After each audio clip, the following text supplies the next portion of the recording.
तो जय भीम साथियों, मैं संजय भटकर आज आपको बताऊंगा बाबा साहब के उस दौर के बारे में जब बाबा साहब जी का परिवार बड़ी मुसीबत से जूझ रहा था। फिर भी बाबा साहब जी के पिताजी ने बड़ी सूझबूझ से और अपनी बुद्धि कौशल से बाबा साहब को अच्छा मार्ग प्रदर्शन किया और बाबा साहब जी को उस लायक पहुंचाया कि बाबा साहब अपनी परिस्थिति को देखकर आगे बढ़े, ना कि पीछे हटे। तो बाबा साहब जी के पिताजी के पास ले दे के एक छोटी सी कुटिया ही थी, जिसमें बाबा साहब जी और उनके पिताजी और उनका परिवार बड़े ही मजबूरन तरीके से अपना गुजारा करते थे। और बाबा साहब जी के पिताजी बाबा साहब को कैसे पढ़ाते थे, उस बात पे मैं आपके साथ चर्चा करूँगा।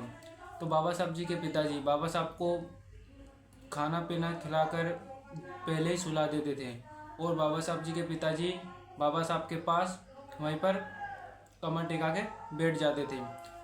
तो बाबा साहब जी के पिताजी 2 बजे जब तक बाबा साहब सोते थे, जब तक उनके पिताजी रात में जागते थे।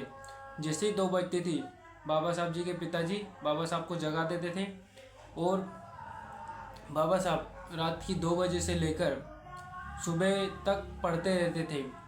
और जैसे ही सुबह स्कूल का टाइम होता था, नहा धो के स्कूल के लिए निकल जाया करते थे। और बाबा साहब जी ने ऐसे ही बाबा साहब जी के पिताजी ने ऐसे ही अपने बाबा साहब को पढ़ाया। जय भीम साथियों, वीडियो अच्छी लगी हो तो कमेंट में जय भीम जरूर लिखें। जय भीम, जय संविधान।